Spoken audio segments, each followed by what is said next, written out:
Thanks so much for joining us here at 5. I'm John Adams. Our top story this evening, Oregonians are sounding off about transportation funding in the state.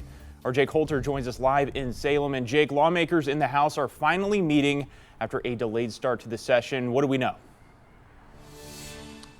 That's right, John, and dozens of Oregonians spending their Labor Day Sundays here at the Capitol, voicing their opinions about these bills. Now, the special session was called by Governor Tina Kotek in July after lawmakers failed to pass a transportation funding package in the regular session. The lack of funding would mean hundreds of ODOT workers would be laid off and large-scale transportation service cuts across the state. Now, lawmakers back together to try and make a deal, but there's still widespread disagreement both among them and Oregonians who testified today.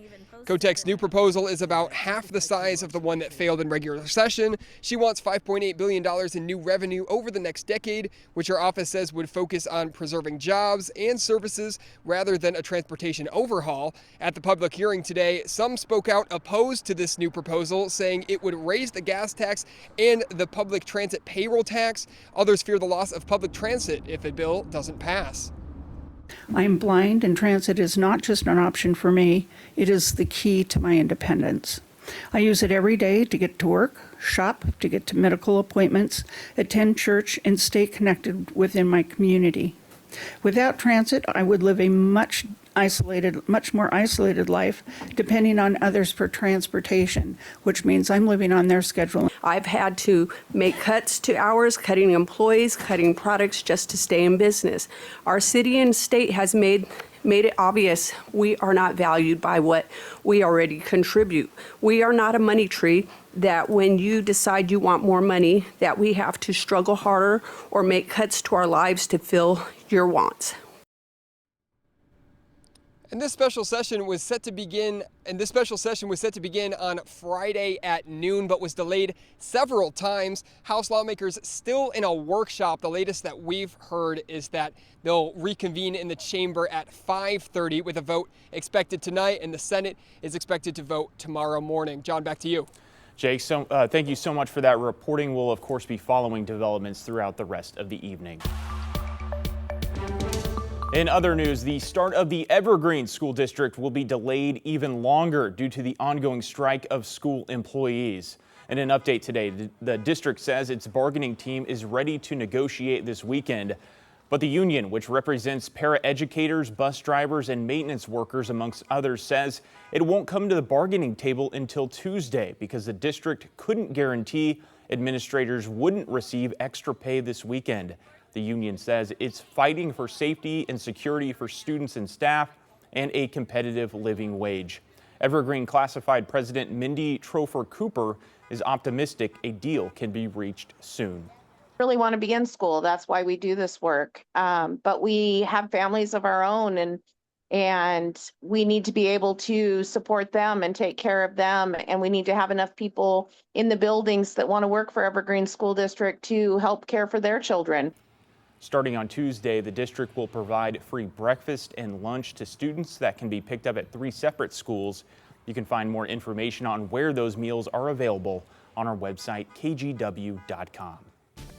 Well, after a cloudy Saturday to start the 3-day weekend, we have been treated to beautiful blue skies this afternoon and some pleasant temperatures. Corey Johnson is joining us tonight. Corey, how will things be looking as we head into the evening hours tonight? Well, John, as we head into the evening, it's going to be very comfortable for us outside. The temperature is really setting the scene for us right now with what we're seeing 80s across much of our area, 91 in Pendleton right now, but in the valleys, mid 80s for us, and then 60s, near 70s near the coast for us at this time. Taking a live look outside, this is our Wells Fargo Tower camera. A beautiful Sunday evening for us, getting kicked off. Partly cloudy out right now, but a high of 81 degrees. Over in Salem, where we just saw Jake a few moments ago, also a beautiful picture there. No cloud cover, 85 degrees. And then our Chinook Winds casino camera, lots of people enjoying their Sunday, their holiday weekend out on the beach right now in Lincoln City. A nice 63 degrees for us at the coast. Taking a look at your hour by hour forecast, going to be a comfortable evening on tap, dipping into the 70s once we hit 7 o'clock. But we do have some heat on the way as we get into midweek. I'll break all of that down in your 7-day forecast coming up. All right, Corey, thank you. We'll see you later in the show. To Central Oregon now, where the immigrant fire continues to burn with 0% containment. Fire officials say today it's burned more than 21,000 acres, about 20 miles southeast of Oak Ridge. While it's burning in a remote area, travelers should know it has forced several closures in the Willamette National Forest. That includes roads, campsites, hiking trails, and hunting areas. For more information, head to the Forest Service website. And good news today from the Flat Fire, which is burning near Sisters. Crews are starting to return to their home districts as the fire is now 39% contained. But there's still a red flag warning there in the area. It's burned more than 23,000 acres since it first flared up 10 days ago. Level 1 and 2 evacuation notices are still in place in the area. The FBI confirmed on Friday that it recovered bones during a 2-day search of the area where Travis Decker is believed to have killed and left his 3 young daughters back in May. The potential evidence was found during the search near Rock Island Campground. Bridget Chavez has more. This week, the FBI spent 2 days combing through the woods searching for Travis Decker.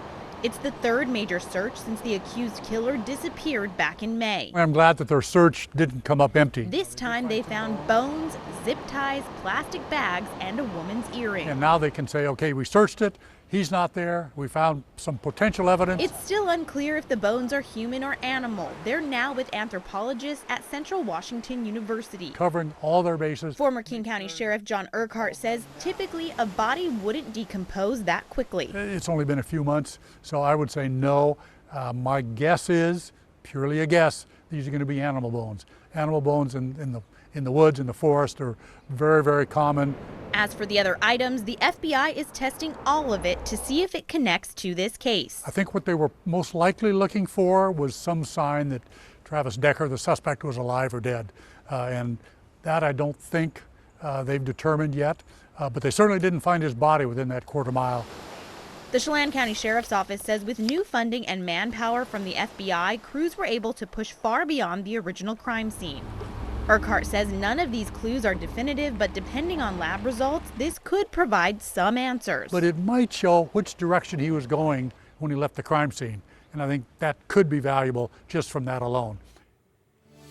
We continue to track the latest surrounding the detainment of 2 firefighters in Washington who are battling a wildfire. The men are now being held at an ICE detention center in Tacoma. Washington Congresswoman Emily Randall, who represents the district where the facility is located, says she was denied entry during an unannounced visit on Saturday. Randall says she was not allowed inside, but that officials there confirmed they were holding 2 people working for companies that had been contracted to help fight Washington's largest wildfire. According to a statement released by the agency, the Bureau of Land Management had terminated contracts with the firefighting companies after completing an unspecified criminal investigation. There is no legal authority for them to deny me access to do my oversight duty, but they did. And at a time when this administration is waging a war on immigrants in our communities and folks who look like they might be immigrants, rounding up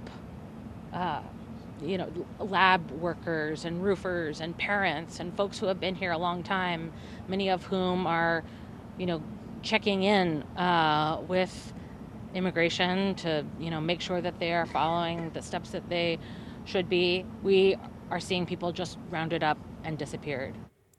On Friday, the Department of Homeland Security issued a statement on X, which said the 2 men apprehended were not firefighters, but worked in a support role cutting logs into firewood. Federal officials have not yet identified the men. A new survey from the construction industry shows increased immigration enforcement is leading to additional workforce shortages. The survey shows nearly 1/3 of construction firms have been affected by the recent Trump administration crackdown on illegal immigrants. 4% of the firms polled said ICE arrests or rumored immigration raids in Oregon led workers to either walk off the job or not show up at all. In Washington, 25% of construction firms polled said their subcontractors have lost workers due to the immigration crackdown in the last 6 months. Even if they are legal, I think there's a fear of a raid and then being caught up in something that is very disruptive to their family and to them. The heightened awareness, the heightened concern is probably exacerbating the problem of people staying away from work. Construction leaders are calling for new lawful ways for people to enter the country to work in the construction industry and more funding for construction education to grow the workforce. Well, new tonight, it was a goodbye of sorts at Hillsborough Ballpark today. That's because the Hops had their final game on the diamond. Next season, they're set to start in a brand new ballpark. Opening day is scheduled for April 3rd, 2026. In this final game, the Hops lost 9-1 to the Vancouver Canadians, and afterwards, all the fans took over the diamond and ran the bases for a ceremonial send-off.